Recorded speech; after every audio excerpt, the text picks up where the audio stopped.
O mistério tem que acontecer. Onde Jesus pisa, os demônios se apresentam e saem. Aonde Jesus pisa, o inimigo tem que bater em retirada.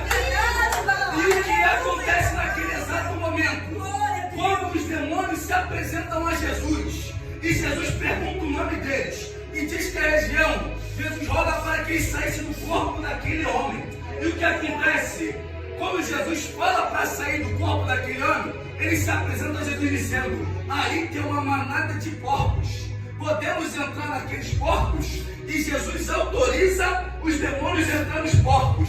E o que vai dizer, quem tem acesso nessa palavra, é que os porcos se jogaram do precipício. E o que é que os porcos querem trazer nessa mensagem? O porco diz: eu posso viver até na lama, mas endemoniado eu não fico. E os porcos se jogaram do precipício porque não preferem viver endemoniados. E aonde os porcos caem, despenhadeira abaixo até o lago, e ali eles morrem. E sabemos que quando nós descemos o lago, descemos as águas, nós morremos para o mundo. E os demônios que habitavam na nossa vida para nos atormentar, fazer coisas erradas lá fora, o que fazem? Saem da nossa vida. Então os demônios estavam ali naqueles porcos, e os porcos disseram: eu não quero estar endemoniado, prefere ficar na lama, mas não prefere ter demônio, porque sabemos que a lama é algo que pode ser limpo, mas endemoniado é algo que é difícil, de fácil acesso para ser tirado, porque para lutar com demônios é através de jejum, é através de oração,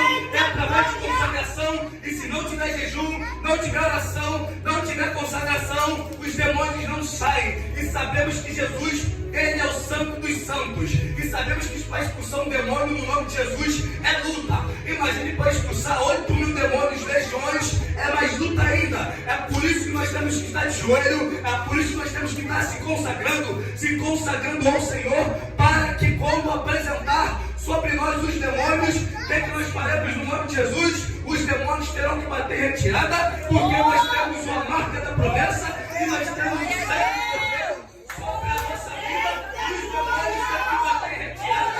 Pode ser para de macumbaria, pode ser feitiçaria, pode ser o que for. Ele vem nos seus relacionamentos, no seu trabalho, no seu ministério, não adianta o que for, o demônio tem que bater em retirada, porque é o nome santo do Cordeiro, Jesus de Nazaré, aquele que morreu na cruz por nós, aquele que deu a vida por nós. E o inimigo, ele pode até tentar na nossa vida, ele pode até tentar nos afligir, mas maior é aquele que está no alto dos céus do que aquele que está governando este mundo. Mas Deus, ele é grande, está sentado no alto subindo tronos, está no trono com olhos com chama de fogos, vendo os seus santos dos santos aqui na terra, honrando o teu nome. E Deus também honra aquele que está na terra, honrando o nome dele. Se você tiver vergonha de Deus, Deus também te vergonhará.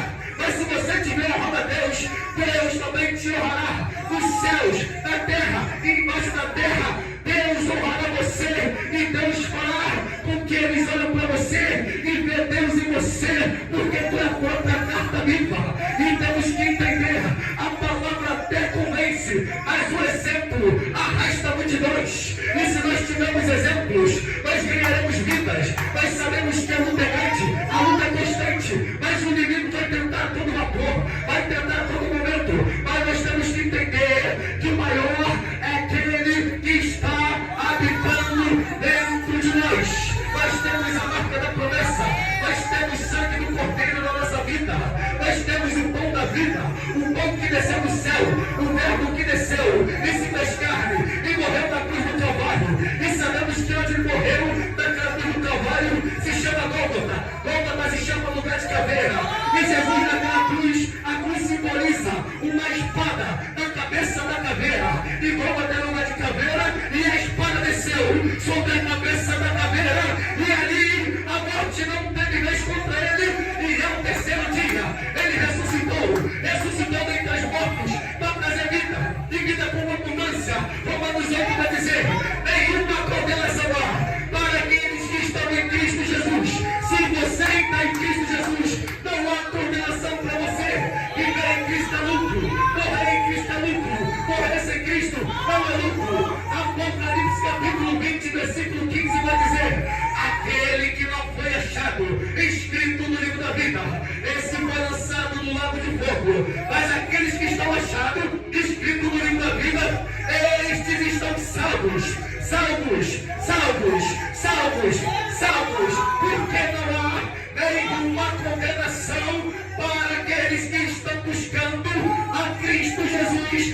ressurrecto, que ressuscitou dos mortos e nos deu fácil acesso a Deus.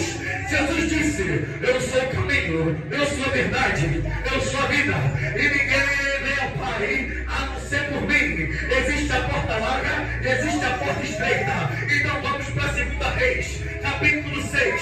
Deus falou que era para dizer lá, então vou dizer: estava o profeta Eliseu, estava com seus discípulos dentro de uma casa. Aí eles chegam para Eliseu: Eliseu, bora catar lenha, bora cortar troncos de árvore, Eliseu, porque o lugar que nós estamos é pequeno demais. Eles estavam em um lugar pequeno demais, mas só que eles estavam incomodados com um lugar pequeno, aonde todos se concentram com Deus, mas eles queriam um lugar espaçoso. Então eles encheram o saco de Eliseu, perturbaram Eliseu, e que Eliseu fala: então vai lá e pode ir. Eliseu quer ir conosco, Eliseu. Eliseu vai, e eles estão lá cortando lenha, mas sendo que um discípulo dele estava com o machado cortando, deixou o machado cair no rio e disse para Eliseu: Eliseu, meu mestre, era emprestado. Ele pegou aquilo que era emprestado, que não era dele. E se Deus te deu, é teu. Deus não quer que nós pegamos emprestado unção. Deus não quer que nós pegamos emprestado oração. Deus não quer que nós pegamos emprestado dom. Deus, ele roga por nós. Se Deus te deu dom, Deus não tira. Se Deus te deu dom, usa o dom que Deus te deu. Mas não queira usar o dom do outro, mas usa o dom que Deus te deu. Porque se Deus deu para você um dom, deu para outro dom, é porque Deus sabe do processo de um e sabe do outro. Aí eles foram para um lugar cortar lenha, e chegando lá, caiu um machado dentro do lago, e eles falaram: era emprestado. Eliseu foi lá e prestou o machado. Sabe o que quer dizer isso? Se você está no lugar estreito, está no lugar pequeno, está no lugar apertado, deixa Deus continuar lhe usando. Para que você quer um lugar mais largo? Sabemos que largo é um lugar de perdição. E quando eles foram querer fazer um lugar largo, aquilo que era emprestado caiu dentro do lago, o que não era para cair. Mas se caiu, é porque estava de olho grande em lugares largos e não estava no lugar estreito. E estreito é o caminho que leva para o céu, mas as pessoas querem ir para o céu largo. Como as pessoas querem ter a eternidade com Deus, se não conseguem passar uma hora com Deus na terra? Como quer viver a eternidade com Deus, se não consegue nem 5 minutos orar? Como quer viver a eternidade com Deus, se não consegue nem ler a Bíblia? Como quer ter eternidade com Deus, se nem chegou a ler a Bíblia toda? Como quer ter eternidade com Deus, se quando chama para consagração, uma hora de joelho não vai? Se quando chama para evangelizar, diz que está passando mal, está com dor de cabeça, mas está em casa vendo novela, está em casa vendo filme, está deixando o cansaço falar maior. Deus está chamando para quê? Para viver uma nova etapa das nossas vidas. E qual é essa etapa da vida?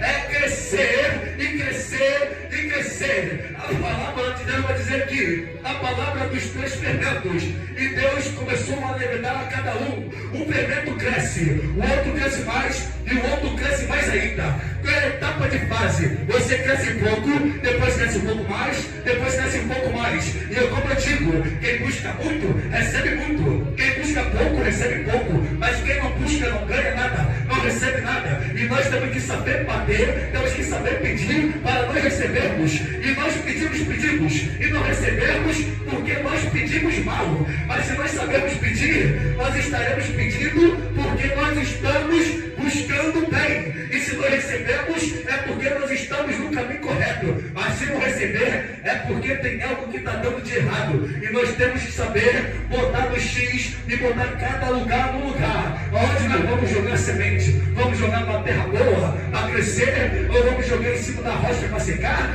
Ou vai jogar no meio do espinhadeiro para ficar sufocado? Onde está plantando a sua semente?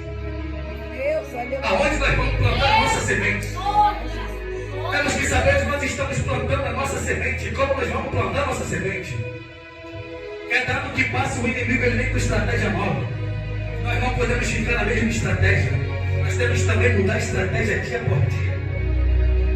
Antigamente não tinha tecnologia. Como o inimigo atuava? Hoje já tem tecnologia. Hoje ele atua na tecnologia. Amanhã vai ser o quê? Qual é o novo tipo de estratégia que o inimigo vai atuar? Nós temos que estar atento a todas essas coisas, porque nós estamos no fim dos tempos. Escatologia. Em 2013, aconteceu uma coisa no mundo que o mundo ficou perplexo pela primeira vez. Sabemos que um Papa morreu e entrou outro Papa no lugar. Mas depois que ele deu os papos no lugar, ficou tranquilo. Mas sabemos que teve um papa que renunciou o cargo pela primeira vez na face da terra.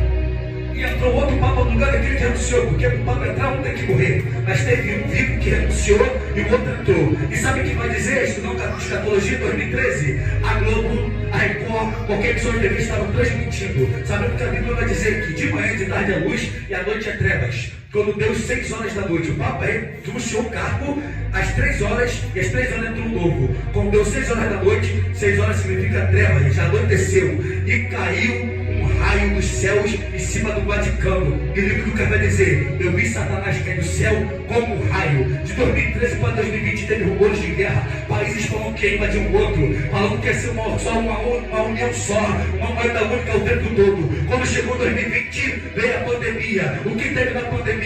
Guerra. Rússia invadindo a Ucrânia. Depois teve Israel sendo atacado pelo Hamas. Hamas significa fogo. Teve chuva de gafanhoto lá pela Europa, todos os países lá fora. Passou pela África e chegou aqui na Argentina, do lado do Brasil. Chuva de gafanhoto. Aí vieram com esse papo de moeda única, de marca da besta, de chip, disso e aquilo. Teve várias guerras. Aí o que acontece? Klaus Schwab, presidente do Fórum Econômico, falou: daqui a 10 anos o povo será chipado e será obrigatório. Em 2020, daqui a 10 anos lançaram a Agenda 2030. Se você pesquisar a Agenda 2030, você vai ver os 17 prefácios. E os 17 prefácios da Agenda 2030 da ONU dão os 17 mandamentos da Pedra Guia da Geórgia. A Pedra Guia que é dos Illuminati, dos maçônicos, os satanistas que controlam o mundo. E na TV, essa pedra apareceu lá explodida. Explodiram a pedra. Por quê? Porque os 17 mandamentos que tinha na pedra foi para a Agenda 2030.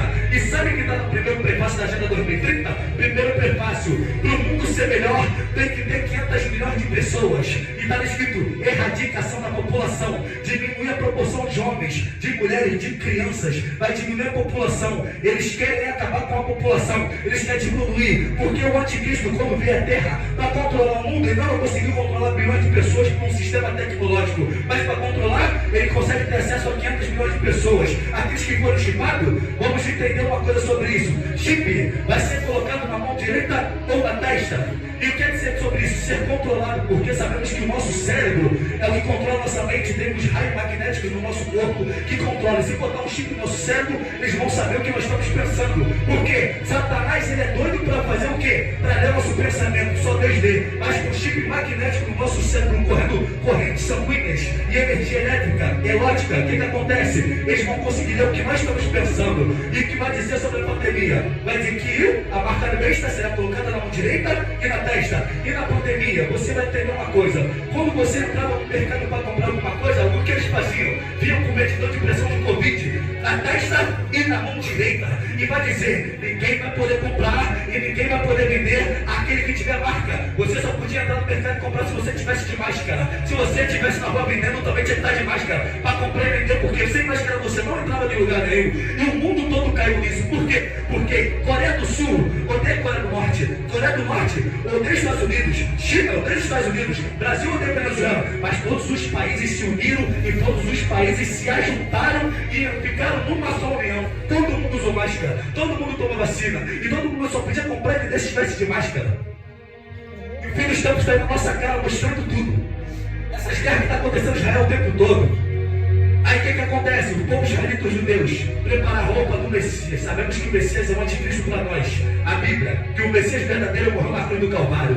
Aí eles prepararam a roupa por quê? Porque no muro das lamentações a figueira deu fruto, começou a pegar fogo. Então Israel, todo mundo se uniu, todo mundo orou ali com força e prepararam o candelabro de ouro, prepararam a veste do Messias, prepararam tudo para ele. Mas sabemos que o Messias já está vindo, que é o Messias deles, que é o anticristo. Mas para nós é redenção do povo de Deus que será levado para o céu. E nós temos que entender que Cristo está às portas. Será igual às das virgens, as 5 loucas e as 5 prudentes. As prudentes tinham azeite reserva, porque buscaram mais do que estavam buscando. Mas as outras não, só tinha aquele tipo de azeite. Mas quando acabou o azeite, elas não entraram. Mas vou te dizer uma coisa: e aquelas que estavam com azeite reserva, elas quando estava acabando o azeite delas, tinha azeite guardado. E nós entendemos das palavras das 10 virgens que deu meia-noite, aí veio o noivo para o casamento. Quando o noivo veio para o casamento, olha que vai entender: o noivo veio à meia-noite. Sabemos que meia-noite é escuridão total. E não tinha luz naquela época, não tinha lâmpada, não tinha tecnologia. Então, como o noivo ia saber quem era convidado da festa? Porque as prudentes tinham reserva. Então, quando as prudentes estavam no caminho do palácio do rei, quem é você? Bateu na porta, quem é? Bota a lamparina no rosto. Azeite reserva. As lamparinas botou no rosto, o noivo reconheceu. Ah, você é meu convidado, entra. Imagina as loucas batendo. Aí meu noivo, quem é você? Somos as noivas. Vocês são as noivas? Vocês são as virgens? Mas não estou reconhecendo vocês. Põe a luz no rosto de vocês aí para obedecer a vocês. Não tinha mais lamparina, não tinha nem azeite reserva. Como o noivo vai botar alguém dentro de uma casa? Aquele que está em luz, continua em luz. Mas aquele que está em luz e se houver trevas, quão grandes trevas serão? Porque essas nécias, essas virgens que não eram prudentes, que eram as virgens loucas, elas tinham luz, mas depois tinham trevas ao mesmo tempo, que as grandes trevas ficou maior ainda nelas. Por quê? Porque elas não conseguiram entrar no palácio, porque elas não tinham reserva. Como o noivo vai botar você para entrar no local? Vocês devem se acabar a luz na comunidade e alguém bater na porta e querer entrar. Como vocês vão reconhecer que está batendo na porta?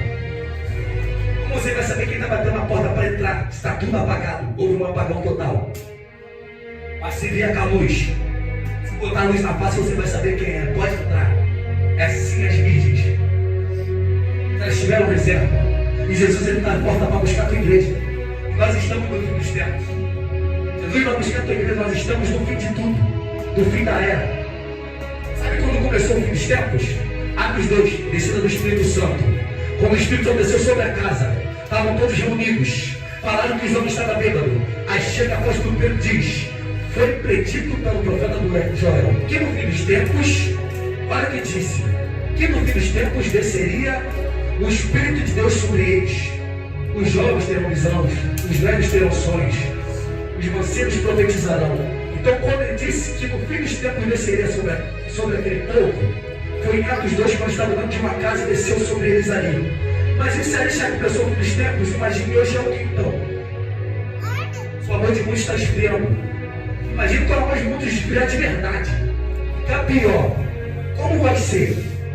Como a igreja vai se corromper?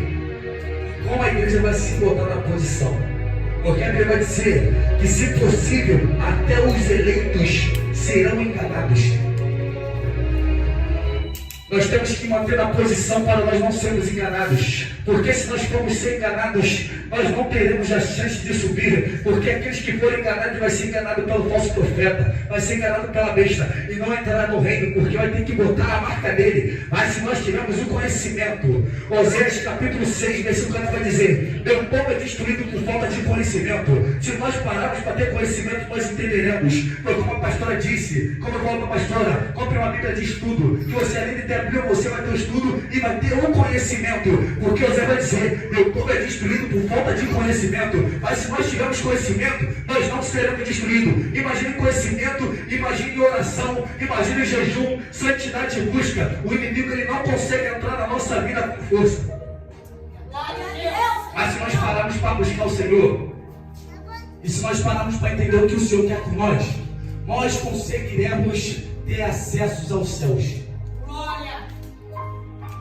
A minha adolescência, quando eu assisti a Jesus, no começo da minha adolescência, eu estava tão doido por Deus, porque eu buscava, fiquei. A fé você não vai ser curado porque você não está com fé. Se os dois casarem, a fé, a emoção e o sentimento a Deus, a cura vem. Mas não adianta só ter fé, mas tem que ter a emoção e o sentimento a Deus. Porque quando você chora, você está triste demais, quando você ora, Deus te responde rápido. Porque Deus não manda usar alguém que Deus mandou falar contigo. Porque Ele usou o sentimento, a emoção e a fé. Nós mudamos os 3 casais. Sentimento, que é o choro. Sentimento, alma chorando. A emoção para Deus e a fé. Porque quando a gente chora, a gente responde mais rápido, só para falar. Porque quando nós estamos normais hoje, nós oramos e Deus não fala. Porque nós temos que unir a fé, o sentimento e a emoção para chegar aos acessos a Deus. E quando nós unimos tudo isso, nós seremos mais cheios ainda da presença do Senhor. Deus quer nos capacitar, Deus quer nos usar, Deus quer nos transformar, para nós transformarmos outra vida. E assim que Jesus pisa em Gadara, o que acontece? Os espíritos saem dali. Os espíritos malignos saem. E sabemos que os judeus não comem carne de porco, mas expulsaram Jesus porque eles estavam atrapalhando a venda de porcos para o lucro deles. A luz chegou na cidade, mas só que eles não quiseram a luz.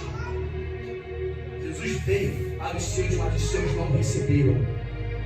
Os seus não quiseram receber Jesus. E até hoje Israel, o povo não quer saber de Jesus. Israel, Cisjordânia, Egito, Líbano, os países em volta dali ainda não creem que Jesus é o Messias. São poucos judeus ortodoxos que creem em Jesus. São poucos. Minoria, 3%. Mas nós temos que dar graças a Deus que nós, os gentios, cremos nele. Os gentios todos errados, cheios de pecado, não são os primogênitos, mas creu nele e recebeu ele. E nós recebemos Jesus e nós temos que aproveitar o que nós recebemos. Enquanto estamos esperando o anticristo, nós estamos esperando Jesus arrebatar a sua igreja e nos levar salvos. Enquanto Jesus não arrebata a tua igreja, nós podemos sair ali hoje ou amanhã no trabalho, acabar caindo morto no chão, mas ser salvos. Nós temos que estar na posição, consagrando a nossa vida ao Senhor. E vamos consagrar a nossa vida a cada dia. Eu falo comigo também, consagrar a cada dia. E vamos botar a nossa vida no altar, e onde nós pisarmos igual Jesus, os demônios saem de Gadara, e a glória de Deus, a salvação chegue naquele terreno. E eu agradeço a oportunidade.